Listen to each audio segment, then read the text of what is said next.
सो हाय, मैं थोड़ा स्टार्टअप के बारे में डिटेल में बता देता हूँ। ये एक नॉर्मल स्टार्टअप नहीं होने वाला है, ये एक one of the most unique startup में से एक है। इसमें हम प्रोडक्ट बेस्ड स्टार्टअप नहीं कर रहे, हम सर्विस बेस्ड स्टार्टअप कर रहे हैं। हम इस स्टार्टअप में आपको एसेट प्रोवाइड कर रहे हैं। एसेट में जिसकी वैल्यू हमेशा बढ़ती रहे, आपकी एक उससे पैसिव इनकम सोर्स आती रहे, एंड उसकी वैल्यू कभी डाउन ना हो। मोस्ट ऑफ द एसेट में क्या होता है कि आपकी वैल्यू डाउन चली जाती है, इन्फ्लेशन हो जाए तो रेट कम हो जाता है, या डिमांड एंड सप्लाई नहीं है तो रेट कम हो जाता है। तो इन सारी चीज़ों से हटकर एक हमने ब्रांड एसेट पे वर्क किया है, जिसमें आपको लाइफ टाइम वैल्यू मिलेगी, लाइफ टाइम उसका प्राइस इंक्रीमेंट होगा, एक भी सिंगल डाउनफॉल नहीं होगा। तो चलिए बताता हूँ इसके पीछे हमने कैसे इसे डेवलप किया है। तो इसके लिए मैं पहले आपको मनी का कॉन्सेप्ट बता देता हूँ। तो मनी अराउंड 2500 ईयर्स पहले से चल रही है। तो पहले बार्टर सिस्टम होता था और धीरे धीरे अब आकर कहीं डिजिटल करेंसीज आई हैं।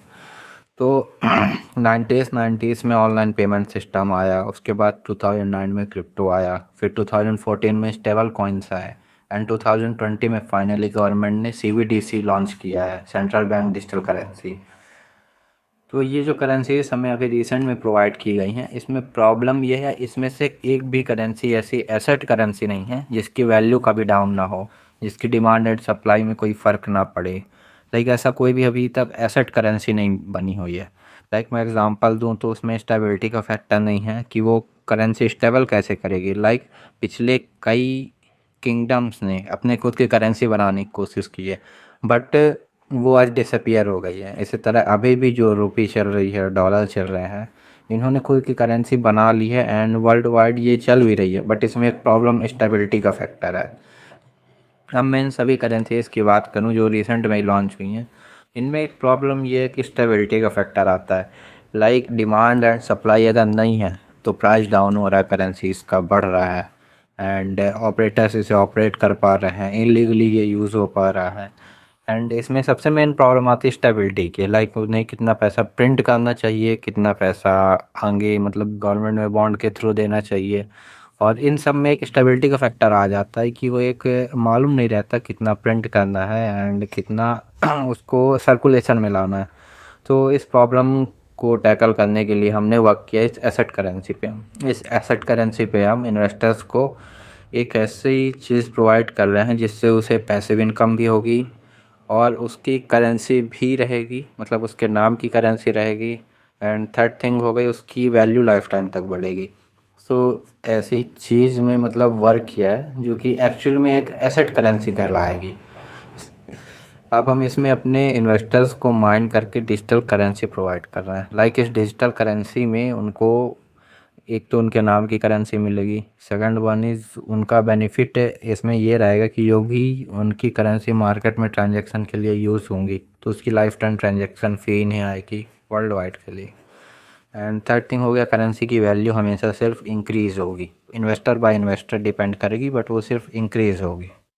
तो आजकल पैसे बनाना काफ़ी आसान हो गया है। 90s में ऑनलाइन डिजिटल पेमेंट चलती थी, 2009 में क्रिप्टो आया, 2014 में स्टेबल कॉइन्स आए, एंड 2020 में अभी CBDC central bank digital currency I. But इसमें जो फैक्टर मिसिंग है वो है स्टेबिलिटी के फैक्टर। उन्हें कितना प्रिंट करना है या कितने प्रोवाइड करने हैं, ये एक्चुअल में किसी को नहीं पता है, मतलब हमें भी नहीं पता है। तो एक सिंपल टॉपिक ये है कि पैसे बनाना आज के टेक्नोलॉजी के थ्रू पॉसिबल है, बट इसे हम कैसे इसमें यूनिक कर रहे हैं, हम कैसे अलग बना रहे हैं। पैसे में बता दूं लोगों को क्या चाहिए रहता है। लोगों को चाहिए रहता है एक पैसिव इनकम सोर्स जो कि life time and after life तक रहे, एंड उसको एक खुद के नेम की एक कुछ ऐसी चीज़ चाहिए रहती है जो उसको वैल्यू प्रोवाइड करे लाइफ टाइम तक। कोई पेंटिंग हो गई या उसके नाम का कुछ हो गया, तो एक तरह की उसको लाइफ टाइम वैल्यू प्रोवाइड करे। देन थर्ड हो गया, उसे एक प्राइस इंक्रीमेंट भी चाहिए रहता है उस चीज़ पर। तो हमने ये तीनों कॉम्बिनेशन को मिलाकर एक कॉइन तैयार किया है, करेंसी तैयार की है, जो कि माइन करके हम प्रोवाइड करते हैं इन्वेस्टर्स को। उस करेंसी में उनके बेनिफिट क्या होते हैं। तो पहला बेनिफिट होता है उनको पैसिव इनकम सोर्स मिलती है। कैसे मिलती है वो मैं आगे आपको बताऊंगा, बट पहला होता है passive income source life time and after life. Second हो गया उनका प्राइस इंक्रीमेंट होता है उस कॉइन की, मतलब आपने जितने में परचेज किया तो ऑफकोर्स उस कॉइन की प्राइस ऑलवेज इंक्रीज होगी। इंक्रीज़ होगी, एक भी डिक्रीज़ नहीं होगी, तब वो प्रॉपर एसेट कहलाएगा। थर्ड हो गया, आपको वो वैल्यू मिलेगी जो आपको अदर ब्रांड से नहीं मिलती है। लाइक आपके पास अगर ये कॉइन है, बिकॉज़ ये एक लिमिटेड कॉइन रहेगा ऑफ कोर्स, तो अगर ये लिमिटेड है, अगर ये सिर्फ सिर्फ कुछ लोग के पास है जिन्होंने मतलब इस पे वर्क किया है, इन्वेस्ट किया है या ट्रस्ट किया है, तो एक अलग ही वैल्यू रहेगी सोसाइटी में। बिकॉज ये एक आई थिंक मुझे लगता है कि आगे चल के बिटकॉइन हो गया एंड अदर करेंसीज हो गया, वो सब को ये पार कर फिर कहीं ना कहीं ये उनसे बड़ा बन जाएगा। तो एक डोपामिन प्रोवाइड करेगा कि हाँ ये वैल्यू है, एंड आपको याद रखने में मदद करेगा आपकी जनरेशन्स तक। सो ये सभी प्रॉब्लम को इसमें कंबाइन करके मैंने आइडेंटिफाई किया। तो अब बता दूँ अब इस पे वर्क कैसे कर रहे हैं हम। तो वर्क करने के लिए सबसे ज़रूरी होती है स्ट्रेटजी। स्ट्रेटजी हम क्या ये यूज़ कर रहे हैं, हमारे क्या प्लान्स हैं एंड क्या गोल है हमारा। तो स्ट्रेटजी में मैं आपको सबसे पहले बता दूं कि इकोनॉमी कैसे काम करती है। लाइक इकोनॉमी में आप देखेंगे तो पहले मैं रेसिडेंशियल प्रॉपर्टीज़ का एग्जांपल आपको समझाता हूँ। प्रॉपर्टीज़ में एक one of the best assets में से आता है प्रॉपर्टीज़। प्रॉपर्टीज़ में आपको क्या बेनिफिट रहता है, उसमें आपको रेंटल इनकम आती है, एंड ऑफ कोर्स प्रॉपर्टी के रेट भी इंक्रीज होते हैं time by time, and but वो एक प्रॉपर एसेट नहीं कहलाती। बिकॉज अगर इन्फ्लेशन आ गया या कोविड जैसी सिचुएशन आ गई तो उसका प्राइस डाउन हो जाता है। वो पता नहीं किस बेसिस पे होता है बट उसका प्राइस डाउन हो जाता है, एंड आपको तुरंत मतलब उसमें प्रॉब्लम ये है कि आपको तुरंत पैसे चाहिए रहते हैं तो वो भी नहीं मिलते हैं। सेकंड होता है कि इसमें लिक्विडिटी नहीं रहती, मेन प्रॉब्लम मतलब लिक्विडिटी में भी है। तो इन सभी में ये प्रॉपर एसेट से कहीं ना कहीं ये एक बाहर हो जाता है। एंड सेकंड बात करें गोल्ड की, गोल्ड एक प्रॉपर एसेट हो सकता है, बट गोल्ड में भी प्रॉब्लम वही है, इसमें भी डिमांड एंड सप्लाई पे डिपेंड करता है या नहीं है, प्राइस अप डाउन होते हैं।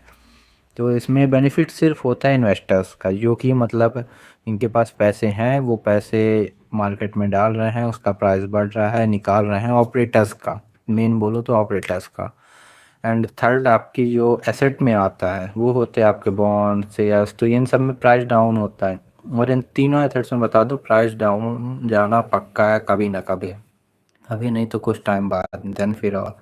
सो एक ऐसी करेंसी प्रॉपर है नहीं जिसकी वैल्यू कभी डाउन ना जाए। मतलब आज अगर कोविड आ गया, सिचुएशन कुछ ऐसी हो भी गई, तो भी प्राइस उसका डाउन ना जाए, मतलब जितना प्राइस है उतना ही रहे या डाउन ना जाए।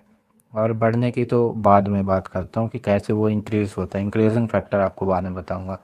तो ये एक थोड़ा डिस्क्रिप्शन था एसेट्स के बारे में। अब हम इस पे एसेट में रिसर्च किया तो हमें ये प्रॉब्लम्स आइडेंटिफाई हुई। लाइक प्रॉब्लम तो है, लाइक वैल्यू डाउन जो चली जाती हैं, देन सेकंड लिक्विडिटी किसी में रहती किसी में नहीं रहती, डिमांड एंड सप्लाई पे वर्क करती है। इसे गवर्नमेंट इशू कर सकती है, मतलब हालांकि पहले गोल्ड बैक्ड करेंसीज थी बट अब वो भी नहीं है, तो गवर्नमेंट कितना भी प्रिंट कर सकती है। ये एक मेन प्रॉब्लम सो है। अब इसमें बताता हूँ हमने क्या स्ट्रेटेजी लगाई है, हम इसे कैसे टैकल कर सकते हैं। हमने इसमें सिंपल स्ट्रेटजी ये लगाई है कि हम इन्वेस्टर्स को एक करेंसी प्रोवाइड करेंगे जिसकी वैल्यू एक इक्वेशन के थ्रू बढ़ेगी। लाइक एक कोडिंग एक सॉफ्टवेयर होगा उसके थ्रू बढ़ेगी, और ये एक मतलब पब्लिकली अवेलेबल रहेगा, इसमें कोई दिक्कत नहीं। एंड थर्ड हो गया उसका रियल यूज़ केस रहेगा मार्केट में। लाइक अगर किसी इन्वेस्टर्स ने अपनी मतलब वैल्यू या अपने पैसे इन्वेस्ट करके कोई करेंसी बनवाई है अपने नाम की, उस नाम की करेंसी मार्केट में अवेलेबल रहेगी, और आखिर वैल्यू उसकी बढ़ रही, मतलब उसकी वैल्यू अगर बढ़ती हुई दिख रही है लोगों को, मतलब एट द टाइम मैं आपको बताता हूँ वैल्यू कैसे बढ़ेगी। मतलब ये एक वो फैक्टर हो गया कि हमको पहले अडॉप्ट करवाना है लोगों को। गवर्नमेंट भी इसमें अभी कामयाब नहीं हो पाई है क्योंकि एडॉप्टेशन रेट कम है सीबीडीसी का, सेंट्रल बैंक डिजिटल करेंसी। तो पहले अडॉप्ट करवाने के लिए हमें कहीं ना कहीं उस लेवल पे जाना पड़ेगा जहाँ पे उस कॉइन की एक्चुअल वैल्यू हो, उस कॉइन की वैल्यू मार्केट में हो, डिमांड हो मार्केट में, एंड उस पर एक ऐसा फैक्टर हो जिससे लोग अट्रैक्ट हों। तो पहले हमें अपनी कॉइन को लॉन्च करके इन्वेस्टर्स अगर उसे माइन करवाते हैं तो एक पर्टिकुलर इक्वेशन पे उसे सेल करना पड़ेगा, और ये हम ट्रेडिशनल ट्रेडिंग मेथड से नहीं करेंगे। इसके लिए हमने एक इक्वेशन प्रॉपर बनाई है, उस इक्वेशन के थ्रू इसमें सिर्फ प्राइस इंक्रीमेंट फैक्टर ही होगा। लाइक अगर आज इन्वेस्टर ने इन्वेस्ट किया है तो कल उसकी सिर्फ कॉइन की वैल्यू बढ़ेगी। मतलब ये एक फैक्टर हो गया, इसको मैं आगे एक्सप्लेन करूँगा अच्छे से। एंड अब इन्वेस्टर फिर में प्रॉफिट किया और इसे एक अपने नाम कि हाँ ये कॉइन है, तो मार्केट में अवेलेबल है, उसे मार्केट में कोई भी बाय सेल कर सकता है। लाइक अभी जो वैल्यू चल रही है आपकी, तो आपने सपोज़ किसी को सेल कर दिया, कोई बायर है मार्केट में, सेल कर दिया, तो एट लास्ट क्योंकि उसे पता ही है वैल्यू बढ़नी है, तो आपने उसे सेल कर दिया, उसने किसी थर्ड को किया, फोर्थ को किया, तो वैल्यू जो बढ़ती हुई फैक्टर है, आपने जब तक होल्ड किया आपको मिलेगी, अदर किसी ने किया उसे वैल्यू बढ़ती हुई फैक्ट मतलब जो बढ़ रही है उसे प्रॉफिट होगा, देन फिर अदर को होगा। तो ये एक कॉइन की वैल्यू का फैक्टर होगा। अब इसमें इनिशियल इन्वेस्टर को क्या बेनिफिट है, जिसने अपने नाम का कॉइन मतलब माइन करवाया है, उसमें ये बेनिफिट होगा कि जो भी ट्रांजैक्शन फ़ीस होंगी, मतलब जितनी भी ट्रांजैक्शंस हो रही हैं, जो भी ट्रांजैक्शन फ़ी रहेगी वो इक्वली इन्वेस्टर्स में डिस्ट्रीब्यूट होगी। लाइक आपको लाइफ टाइम तक जितनी भी मार्केट में आपकी जब मतलब करेंसी अगर सर्कुलेट जितना करेगी, उतनी आपको ट्रांजैक्शन फ़ी रहेगी। इसमें एक लिमिटेड मतलब एक कैप भी है कि पर इन्वेस्टर्स हम वन ही कॉइन मतलब उसके नाम का प्रोवाइड करते हैं। ऑफ कोर्स पहचान सिर्फ एक होती है, तो एक ही माइन कर सकते हैं। तो एक तो ये हो गया उसकी life time passive income source and after life भी, एंड देन सेकंड हो गया उसके एक पर्टिकुलर नेम का कॉइन हो गया। थर्ड हो गया आपको इसमें मतलब लाइफ टाइम के लिए एक वैल्यू मिलेगी, लाइक आपका कॉइन का प्राइस है वो बढ़ रहा है। तो हालांकि ये आपको पूरा नहीं मिलेगा, बिकॉज आपने अगर कॉइन सेल किया है किसी थर्ड पार्टी या किसी और को, तो कॉइन का प्राइस उसे बेनिफिट मिलेगा, उसे बढ़ने का बेनिफिट मिलेगा, आपको सिर्फ उसकी फीस मिलेगी। तो आपने जब तक होल्ड किया तब तक अच्छा है, और उसके बाद जो है तो वो किसी अदर को मतलब प्राइस बढ़ने